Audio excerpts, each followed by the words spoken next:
түштү. Буга чейин туруктуу жумушум болгон эмес, алып сатып иштеп жүргөм, ар нерсе алып сатып иштеп жүргөм. Азырда Emscoin иштегенине 1,5 жыл болду. Өзүнүн бул туруктуу блокчейни жок. Эптелүү бир мыржага кирип кеткенбиз, Mexis деген бир жага кирип кеткенбиз. Binance'дын блокчейнинен чыкканбыз. VM деп коет, VM. Ошонун блокчейнинен чыкканбыз, өзүбүздүн кызыкчылыгыбыз үчүн иштегенбиз. Ошондон мен машина алдым, элиткалуу үй алдым, 570 машина алдым. Bundan пайда көргөндө жалпы этеги $2,5 миллион пайда көрдүк. Эми Binance'дын платформасынан чыгарганбыз, блокчейн Binance'дан чыгарганбыз. $300 12 миллион Emscoin количество чыгарганбыз. Андан бул чыкканда башында 8 сомдон чыккан. 250 сомго чейин, 300 сомго чейин, эң аягында бир жыл эле памп болуп 200 сомго чейин чыкты. Памп этилип кетти. Дубайдан саттык. Бул Emscoin ишенбеңиздер.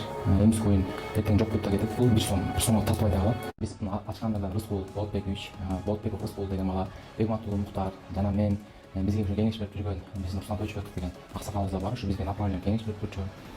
Андан тышкары дагы биз жети областта төрөгө кирип иштедик. Мыйзамды иштедик. Бизге Финнадзор 5 жолу катуу түрдө өткүзбөй койгон. Ошого карабастан биз мыйзамды иштедик. Азыркы кезекте биз элдин акчасын кайтарып бере албайбыз. Ар кандай промоушндардын баарын биз калпайтып уюштурганбыз, баардыгын калпайтып уюштуруп промоушн кылганбыз. Азыркы кезекте элдин акчасын кайтара албайбыз. Бунун баары алдамчылык болчу. Урматтуу жалпы кыргыз элинен кечирим сурайм.